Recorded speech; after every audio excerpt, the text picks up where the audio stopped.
Now the latest number of confirmed coronavirus cases here in the United States rising past the 500,000 mark, with more than 20,000 deaths. Both numbers the most in the world, but it is important to consider the size of our country compared to some of the other hard-hit ones. Dr. Anthony Fauci saying a, quote, rolling reentry back to normal could begin next month. And in New York, deaths remain high while the governor says there is evidence that the curve is indeed beginning to flatten. Let's go to Tom Yamas, who's outside the Navy ship Comfort there in New York City with more. Good morning, Tom.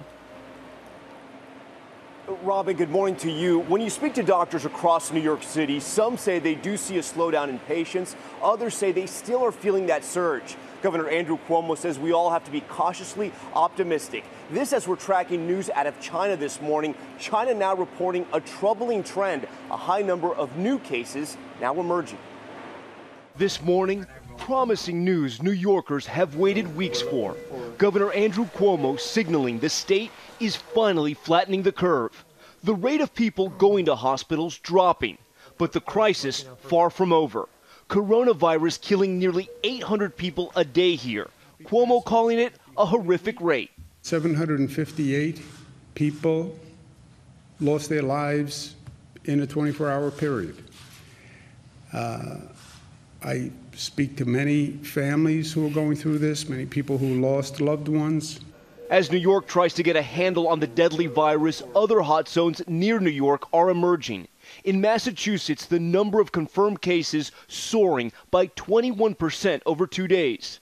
In Pennsylvania, the governor predicting a surge this week after more than 2,800 new cases were reported on Saturday.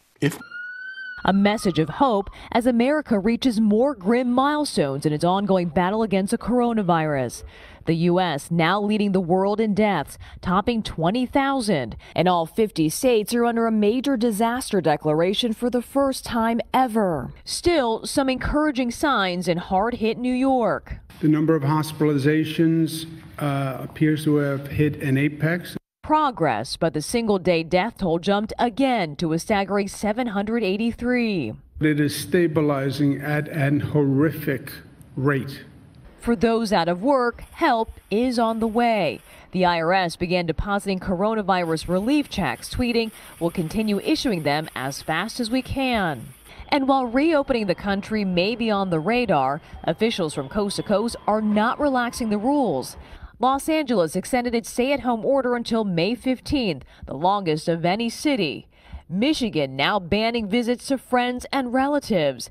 And all New Jersey train passengers must wear a face covering. Philadelphia changed its mask policy on its transit system and will no longer enforce it after outrage over this video. Well, we start this half hour with the new coronavirus. Health professionals pointing to that old Ben Franklin saying this morning, an ounce of protection is worth a pound of cure. So that is the question. How do you protect yourself now that the coronavirus is hitting more places around the country?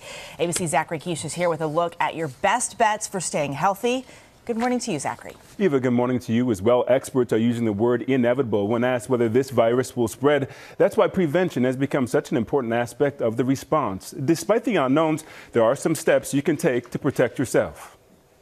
With more presumptive cases of coronavirus hitting multiple states overnight, medical experts are now doubling down on preventative measures we all can take to reduce the chance of attracting the COVID-19 disease. It's more important than ever for people to practice good health habits. The virus is thought to spread mainly from person to person, either through close contact, meaning a range of about 6 feet, or through respiratory droplets produced when an infected person coughs or sneezes. While it's unknown how long the virus can survive on infected surfaces, officials aren't ruling out the spread if someone then touches their mouth, nose, or eyes. So things that people regularly touch tend to be doorknobs, keyboards, phones. Hand washing defeats all of that. With a vaccine still months away and millions of Americans heading back to work, the CDC still says the best way to prevent illness is to avoid being exposed with these tips. Wash your hands with soap for 20 seconds. Avoid touching your face. If you feel sick, stay home and commit to regular cleaning. At the start of your day, you want to wipe down your keyboard and wipe down your phone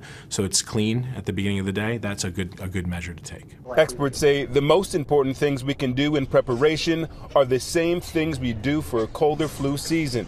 And we've shown you how to prevent the spread of illnesses before at work. You can actually see the entire building start getting sick if one person comes in and touches a few of these buttons. These bad boys are nastier than toilet seats. And at home. All the handles on everything, which usually are hard surfaces, so the metal handles, if you have little kids, lower down. And even if you take public transportation. If you sit in the window seat, you actually decrease your chances for getting sick because there are less people walking by you.